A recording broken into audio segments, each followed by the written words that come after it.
একটা three phase আর ওই 21 ক্যারেটের না 22 ক্যারেটের স্বর্ণ একবারে কাছাকাছি হয়ে যাইতেছে। গাজী মার্কেটের সুনামধন্য একটি দোকানে চলে আসলাম, রূপসী বাংলা।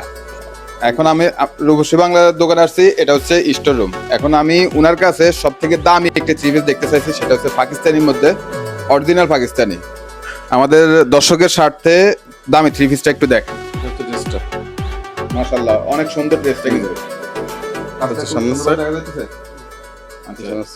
এটা original Pakistani, original Pakistani original.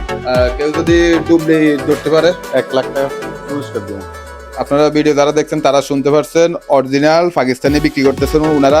আর ভিডিওটা মাশাআল্লাহ কম বেশ লোক দেখতে পাবে। আর উনি জানে যদি বক্তব্য দপ্তর দেখে যে এটা অরিজিনাল পাকিস্তানি না হয় তাহলে জরিমানা কিন্তু দিতে হবে।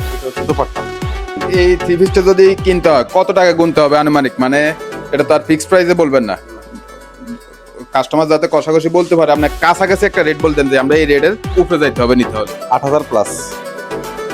শুনছেন তো, একটা থ্রি ফেজ আর ওই 21 ক্যারেটের না 22 ক্যারেটের স্বর্ণ একবারে কাছাকাছি হয়ে যাইতেছে। যাদের বাজেট ভালো, মানে ভালো কোয়ালিটির কিছু নিতে হলে বাজেট বেশি করতে হবে, এটাই স্বাভাবিক। ধন্যবাদ। আমি দর্শকরে একটা দামি থ্রি পিস দেখাতে পারছি। আমি অনেকগুলো ভিডিও করছি, তার মধ্যে এটাই আমার কাছে হাইস্ট এখন পর্যন্ত।